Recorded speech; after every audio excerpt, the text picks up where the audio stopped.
Hi there, everyone. This is Teresa Aker from Success Diaries with Teresa Aker.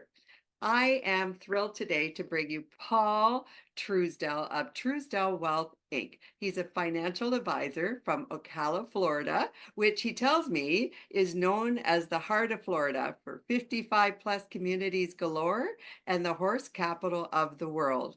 Welcome, Paul. Thanks for Thank, joining me today. thanks for having me on. My pleasure. Paul, we were talking a little bit earlier. What I love about this whole podcast today and interview is because I'm certainly over 55. I'm over 60 now, and I have financial questions. So that's what you're here for. And what I wanted to ask you basically is if we could talk about the everyday person and how they go through things and how financially they're able to move forward if they're feeling a little bit stuck. Okay, Paul? So let's Sure. start there. Well, one of the things that our industry suffers from is big case itis. And I think a lot of men and women, especially who are retired, and I get this all the time, I don't have enough money to work with you. And that's true because a lot of people in our industry are paid commissions and a slow bleed commission known as assets under management. And what that means is the more you have, the more the advisor will make. And I find that disturbing. We don't work that way. Also, we're a holistic wealth firm. The Truesdell Companies is a conglomerate of financial service firms owned by various members of my family. My wife, Colleen, runs the law firm. And then we have the insurance agency. We have the investment advisory firm. We have a software development company, media company, et cetera. And the thing that I think a lot of people miss the boat on is it's not about how much money you have, because the richest person in the graveyard when they're dead doesn't own anything. It's going to be owned by somebody else. I have this little philosophy that everything in life was created by God and he's taking it back at the end of the day. So for me, I developed a little thing called the five cows, COWS. And I'll explain those if you like. It's Good. Yes, the five cows. I want to hear about that. Yeah. So the five cows work like this. They are in the order of importance, and it's an acronym that stands for components of wealth and status. Okay. Components of wealth and status. Got it. Status tends to go with wealth. Now, Sure. I can guarantee that most people watching or listening will say, well, we're talking about money. We're not. So in the order That's of, but the fellow wound up, having to eat oatmeal because he was dying, and made a comment that I would give away millions just to be able to have a good steak dinner again. So the first component of wealth is mindset. And I think mindset wealth is absolutely everything. I have a whole series of lectures and seminars and workshops and things I've written on that. So I'll run through those first. okay. It's mindset, physical, emotional, intellectual, relationship, income, and risk. And you notice I never said the word financial. You didn't. Yeah. People think that you want to build up your net worth and all of this, the more cryptocurrency and stocks and bonds and real estate. And we measure people by an inappropriate measure. If you've got $1 billion and you're not generating any income, you're broke. It's income. You see what I'm saying there? I do. Uh, Go back to Elon Musk when Tesla was in pretty tough shape. They needed income and he had to take a few loans. Now he's done very well, richest person in the world. But income is everything. You got to pay people. But going back to mindset, to me, that's everything. And we were talking before we began this. I have a very large client base after nearly 40 years.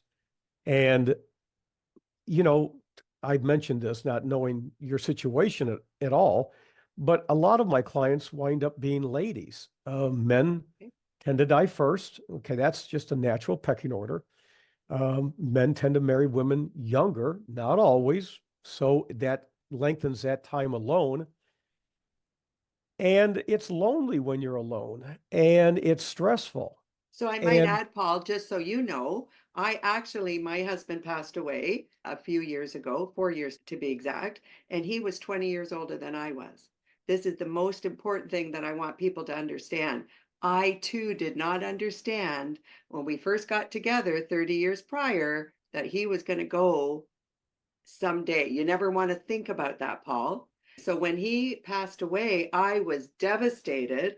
And you would have been the exact person I would have needed to talk to financially to walk through all of that. So I'm just saying there's a lot of people like myself that could really use your help. Well, here's the problem in not knowing anything about each other. Sure.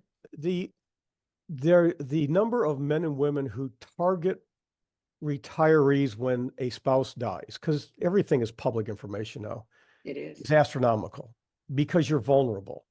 And not everybody, but a lot of people panic. Well, what do I do now? What do I do? I got to make changes and everything else. And I always say, you're not going to do anything. Just sit down and relax, get yourself squared around. Not everybody drops dead like that. I wish everybody could do that because death sometimes can be a very prolonged, agonizing process. And when the person's gone, the survivors are still going through it. It's rough. I mean, we've all gone through it in one way, shape, form, or another with parents, grandparents, children, and Absolutely. spouses and whatnot. But there's a lot of it is just taking stock and getting yourself squared around, but keeping that mindset. And if you don't mind, real quickly, I say this to I'm big into fitness. I happen to have several Bowflex dumbbell weight things. Wherever my office, right now I'm at what we call the monkey house. I have a home, a 3-bedroom home and 2 bath that is just my office away from office. It's not down in Tampa. This is my getaway where I can actually write and nobody bothers me. I know it sounds corny, but No, it sounds um, great. yeah, it works out really well. I can get in 3 days, basically a month worth of work and writing done. I love to write.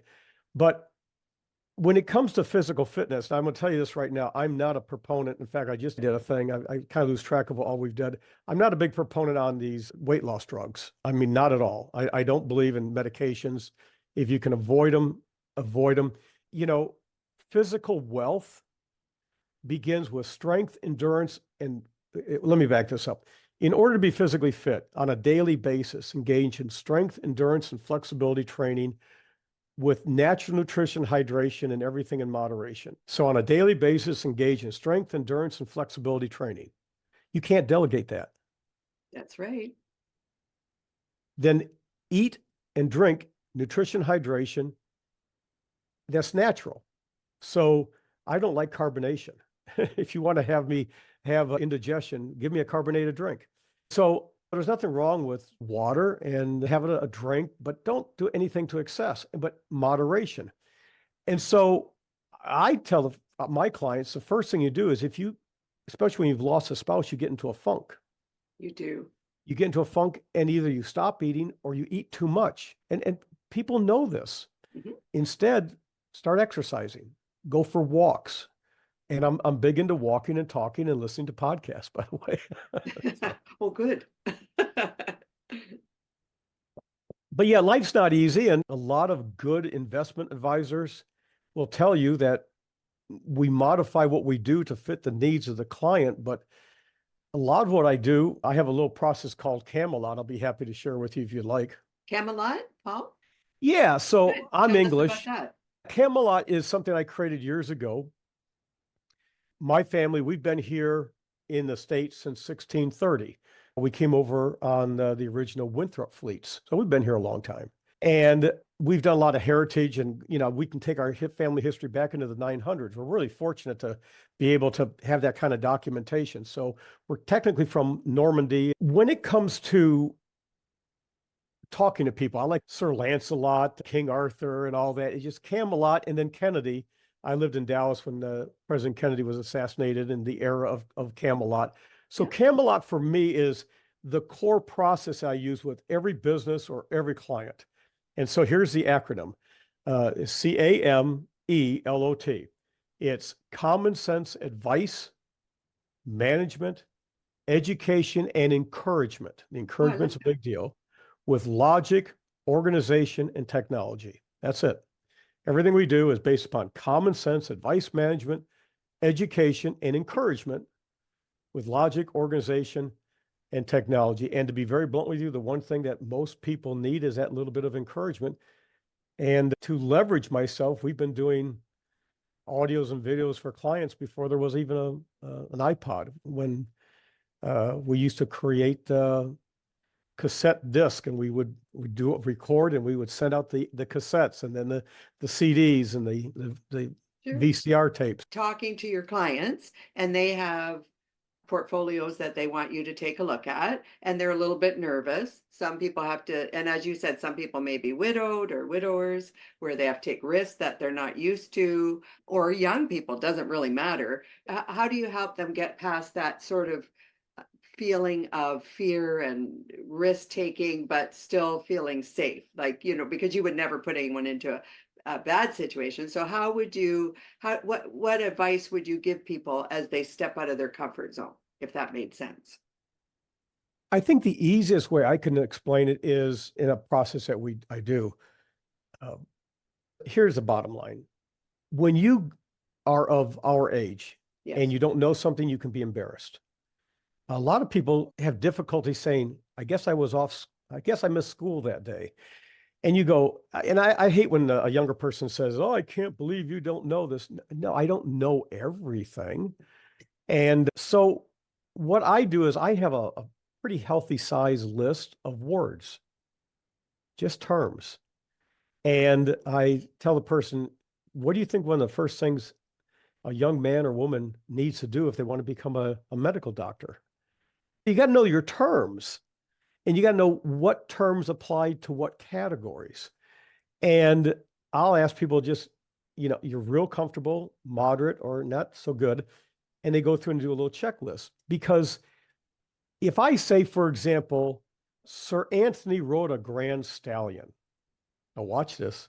You just saw a horse, lots of beautiful purple. The guy on top of it might have a hat and a feather, or you might have seen a knight in shining armor, and you might have seen the Sir Lancelot, right? Now, if I say Anthony rode a horse, not Sir Anthony rode a horse. He didn't ride a Grand Stallion, he rode a horse.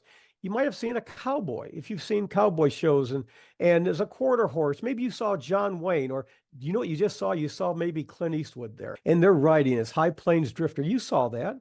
Sure. Now, if I say Tony rode a pony, Anthony got younger now. Now, Tony might be a True. teenager, and the pony's a little guy. Now I'm going to raise my voice for effect. And if I say Topo, Topo, Topo, little Topo, you saw a little boy, little baby with a horsey. You saw the little dog. So the exact same person in a different set of circumstances creates a whole different flavor in your mind. And I think a lot of people in our industry, and I'm not mean, not, there are tons of people that really do a great job, but they paint pictures as if we're big men on campus. I like just simply Tony rode a pony. Keep it simple. And so understanding that, if when I say you have bundled financial products and you have unbundled financial products, well, what does that mean? And what does it mean whether it's qualified, like whether, so that when I say you have mutual funds from the 1980s that are very expensive and you're paying way more than you should be paying, and your advisor is charging you a percentage of assets under management, and you say all you ever do is deal with a staff person, and it's costing you $20,000-$30,000 a year, or $2,000-$3,000 a year, and I ask you, what are you really getting for that? How much time? And then I ask the person to then, how much time do you sit face to face, and divide that into what you're paying? Here's the thing: most people don't know what they're paying, but I Well, can't have that conversation until we know the elements. And so it's like, you got to go to medical school. You got to have your undergraduate degree. You got to go to medical school. You got to do your residency. You got to do a fellowship, and then start healing people. And I kind of view that's really what we do. It's just a medical process. that was perfect. Paul, that was exactly what I was asking. And you actually made me feel like, oh, Paul knows what he's talking about. And I had a trust factor as you kind of brought it down a little bit. Not that people don't trust, but they do have an anxiety about them when it comes to financing. And I believe a lot of people don't know where their money's flowing. They Oh, think no. they know, but they don't sit down and really write it out. and they don't know exactly where their bills are going, the amount of their bills, and where they're putting, and as you said, even their investments. I mean, some people could tell you their investment dollar right to the penny. No doubt. Other people can't tell you a thing. They're just, it's in the bank and this is what it's doing. I even know people who, Paul, with all respect, they do the stock market, which is great, but they don't necessarily know how to utilize the stock market. So a lot of people may not make money in it. Financial situations that people are in, it's not necessarily a bad thing. They don't understand it completely. And that's where you come in. I think a lot of it comes down to embarrassment. I mean, It that's does. really, it does, but that's okay. It's okay not to know everything. Let's take a typical situation. I've owned my business for many, many years now. In fact, to be very, very blunt, I have literally owned a business since I was 10 years of age. I'm 66. So I've actually owned a business for 56 years. I Excellent. did the paper route, the morning, the afternoon route. I shoveled snow. I had rotor tillers. I hired the kids in the neighborhood. I mean, I always understood that. Yeah. And I understood that I was different. I have a little phrase that describes me, and I'll share it because it'll make sense what I'm going to say. I'm a lifestyle business. I'm a lifestyle business where business is a lifestyle. And that's hard to take for a spouse or a boyfriend or girlfriend when you're so involved in it. But that's what it takes to be Elon Musk or Jeff Bezos or to be any of the, Steve Jobs, quite literally up until he did pass. Hey, I have another idea. And I think that's great. That's beautiful. Charlie Munger, partner to Warren Buffett, Yeah. same thing. I mean, my dad did that. In fact, our last conversation when he finally went into his coma, we were talking business. We were just like, hey, had you ever thought about doing this? That was That's so fantastic. rewarding. But I think that what a lot of people should do, and I mean this very sincerely, is do what you like, do what you can control, do what you make money at. But the control is everything. And delegate efficiently and effectively. Don't abdicate. I think a lot of people try to, you can be a retainer in life where you do everything yourself. The jack of all trades, expert at none. Don't do that. Don't be a user where you try to get other people to work for you for free because nobody likes users. On the other extreme, you have ignorers where you just ignore everything. I don't want to handle it. That's not good. You have the abdicator who says, I'm just going to delegate, but I'm not going to pay attention. Those people are the worst to work with because they're the ones that go to seminars and workshops and whoever shows them more attention lately. Well, you were married and the honeymoon and everything else. And then you get into a routine, not a rut, a routine is terrible. Yes, So it is. retainers are horrible clients. They come and go and et cetera. But the delegator is what you want to focus on, a person who knows enough to make a decision. Does it make sense? And I really try to personally facilitate that concept Good. so that a person can make good informed decisions. And yeah, you can be a bookworm and you can do all your numbers and everything else and sit up all night long with your legal pad and write your own legal documents. You can do it. Paul, I also like right at the beginning, you talked about mindset. And as you've been talking, that's exactly where I think people need to be, in a positive mindset, get the right advice that they need, put their plan together, and get someone like you to help them plan that. And once you feel you're in a confident mindset, now you're making better financial decisions. Is that where you're I, going with that? yeah, I do. I really think that one of the most important things though is I've leveraged technology so I can Mm. stay in front of people. Um, you are actually my very first interview, just so you know. I don't do Oh, this. thank you for the Um, pleasure. I have the Paul Truesdell podcast. We have like 400, I think 400 and some odd podcasts there. But all the things that I've done, and we just recently went on YouTube, and that's an interesting thing. But the number of audio and videos I have for clients are in the tens of thousands. Okay, And that's the thing I think is important is I can sit down and I can record uh, according to Trump and the immigration policy, this is why we've made some changes in the portfolio. I can have that conversation. I can record that, and then you can listen to it when you want. sure. If you want to then say, hey, I want to have a conversation with Paul, well, then we schedule and have a talk. Or it's like, oh, okay, thanks for the update. I could also say, let's say I knew you right after your husband passed, I could say, "Hey, kiddo, how you doing?" Yeah, And then blah, blah, blah, blah, blah. I read a little thing, et cetera, et cetera. Take a look at this article. And, I maybe some, groups and different things that might help out. And if sure. you need to talk, let's just talk. I think the beautiful thing about COVID, I know that sounds terrible to say, is that it accelerated video from here to here. It's I have a cute little story. I had a lady who said to me, she said, "Well, how do you keep up with all your clients?" I said, "We use video." This is mm. back in the 1990s. And she said, "Oh dear, are you on porn?" No, Mildred, we're not doing porn. We actually talk to our clients by video. Oh, that sounds like the Jetsons. So Oh we've my, come a long way since yeah, then. yeah, for sure, for sure. You listen, Paul, you've been amazing today. If you had something that you wanted to put out just to our wonderful audience today, what piece of advice would you give them to get started?